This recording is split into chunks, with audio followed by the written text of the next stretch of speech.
Hello guys, and thanks for stopping by today again on my channel for another tutorial on AutoCAD. And in today's tutorial we'll be learning how to model a spur gear in AutoCAD 3D Basics, so you can see how it looks like. So we'll be modeling this spur gear in AutoCAD 3D Basics. Now this spur gear is commonly used for motion transmission, and I believe mechanical engineers are familiar with this and how it works. So before I get started on this tutorial, I would like to appreciate my fans, and for those that are new, I would like to say please like this video, subscribe, and then click on the bell icon to get notifications on my new videos. Now to get started with this video, we'll click on the plus icon to create a new drawing environment.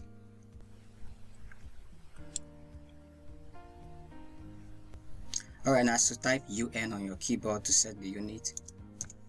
So type UN for unit command and press enter.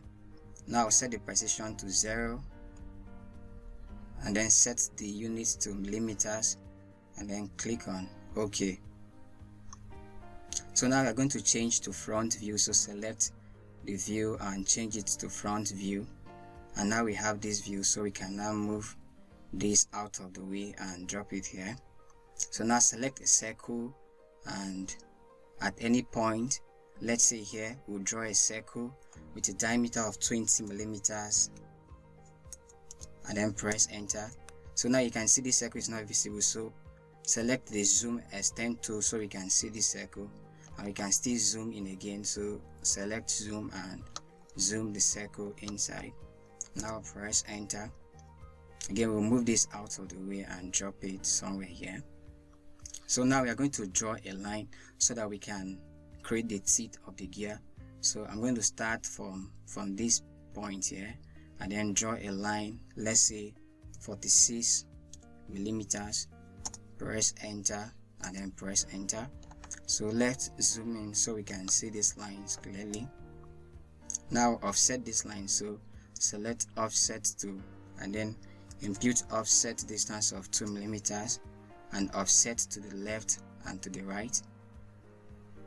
Now press enter. So now we can erase this line and then select line 2 again. Now select this point and then press enter.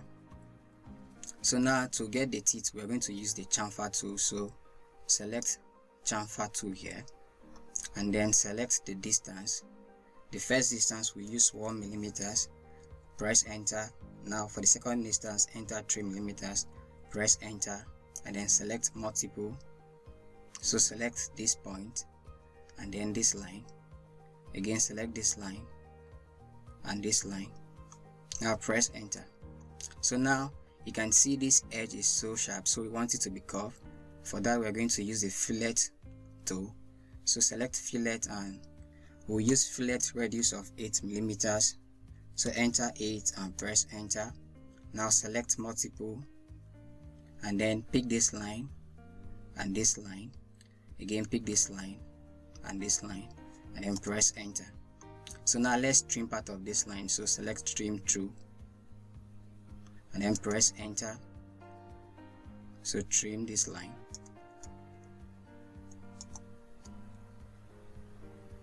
Trim this line off, trim this line, trim this line, and then press enter. So now let's zoom in so we can see this clearly. Alright, so you can see the tooth of this gear. So now I want to give it a little curve at where this tooth and the circle intersect. So for that we use the fillet tool again, so select fillet, and now we're going to use the radius of just 1 millimeters. So press enter and select multiple. So now you can select this and the circle and then select this and the circle. Now press enter. So now these lines are separate, so we'll select all of this line and then type J, then press enter to join all these lines together. So you can see it's now together. Next, now we want to have these teeth all around the circle. To do that, we'll make use of the array tool. So select this tooth and then select the arrow tool, array, and select polar and then select the center of this circle for the base. Alright, so now press enter. So we have this. Now zoom in and then press enter. Now we're going to draw another circle with a diameter of 30 millimeters. So draw a circle with 30 millimeters in diameter, and now we'll adjust this array or this tooth outside. So select this point and then select stretch radius and then stretch this outside just a bit above the circle and then stop. So now you can select this circle and stretch it to touch the tooth, and it's okay like this. So press enter. So you have this. So now we're going to increase the tooth of this gear. So select this, and from here I'm going to use the tooth to be 22. So press enter, and so now you have all of this. You can now press enter or close array. So now let's trim this line. So now we don't need this circle, so erase this, and we'll now trim these lines. So select trim tool, let's pan and zoom in to see these lines. So now select trim and then trim all of these lines off.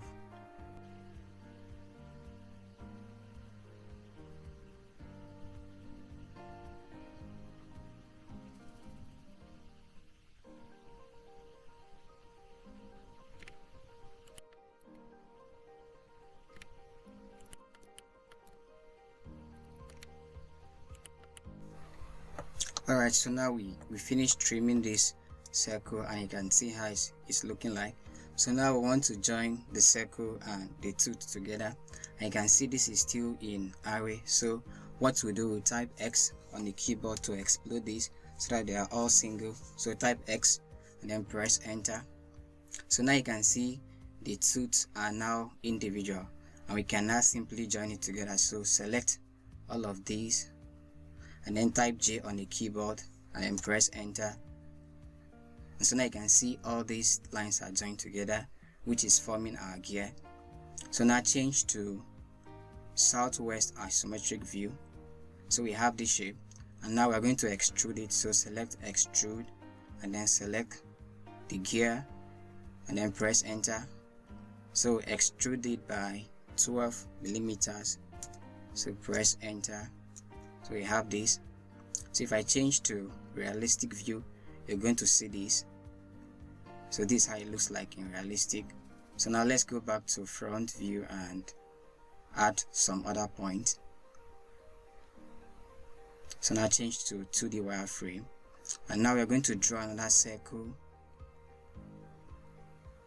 Okay, we don't need this grid line, so just turn the grid lines off and then select circle. Now we'll draw circle at the center of this gear.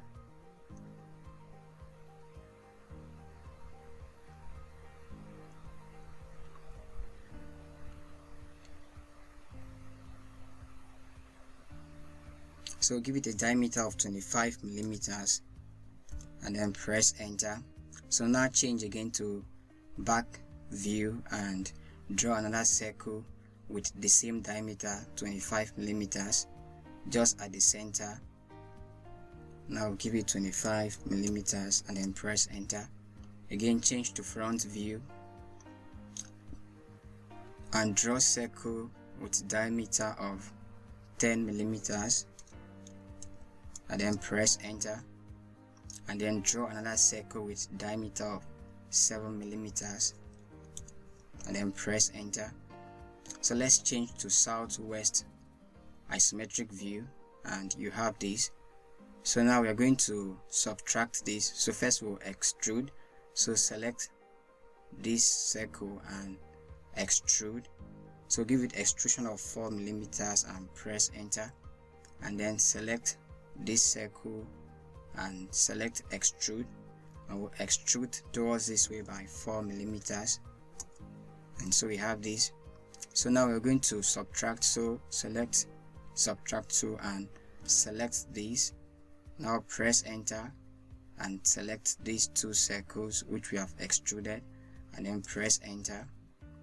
So now if we change to south or to realistic view, you can see how it looks like. So let's orbit. So this is how it's going to look like in realistic view. Alright, so now we're going to apply fillet edge to this spur gear. So to do that, select fillet edge at this point, and then select radius of 1 millimeters and select this edge, press enter, and then press enter. So now let's rotate and do the same thing at this side. Select fillet and select radius of 1 millimeters, and then select this edge, and then press enter. So we now have the edge looking like this. So now we're going to change to front view again, and then change to 2D wireframe.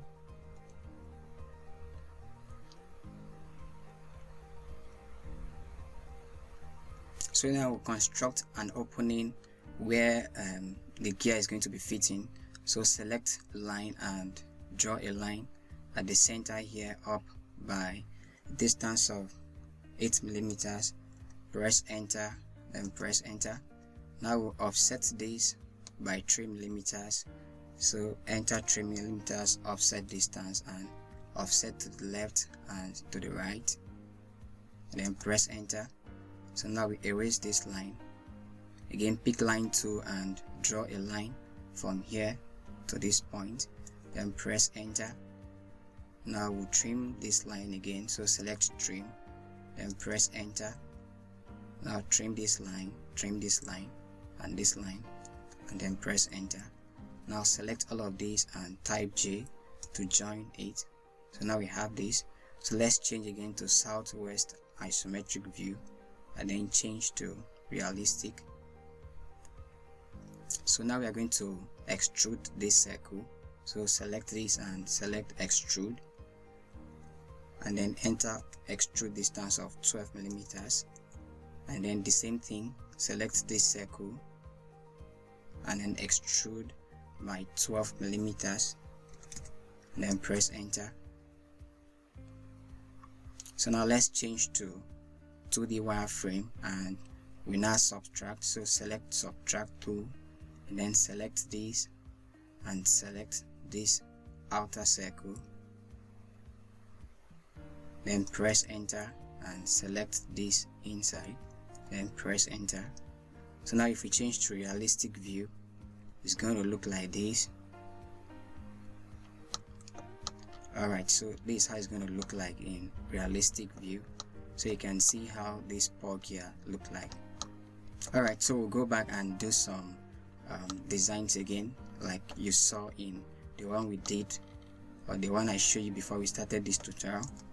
So go back to front view, and then change to 2D wireframe. Now we'll select circle again and draw circle at the center of this with a diameter of 21, and then a repeat circle again with diameter of 16 millimeters, then press enter. Now we'll draw a line from this point to this point, and then press enter. So now we'll rotate this line. So select rotate to and select this line, and then press enter. Now select the center as the point to rotate and enter angle of 26 degree, and then select line 2 again and enter angle of minus 26 degree. So select this line and rotate. Now select this line and select this base point, and then enter minus 26 degree, and then press enter.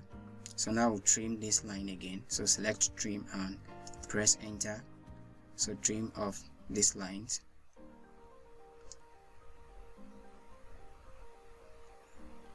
and now erase these other lines. So select these lines and erase them, and Now we want to apply a curve to this shape here. So to do that, we select fillet and enter a radius of 2 millimeters. Press enter and select multiple. So select this line and this line, again this line and this line, again this line and this line, this and this, then press enter. So select all of this line and type J to join these lines together. Now we're going to apply highway to have it fall on this spur gear. So select highway and select polar. Now select the center of this spur gear and then enter item of 4 and then press enter, then press enter.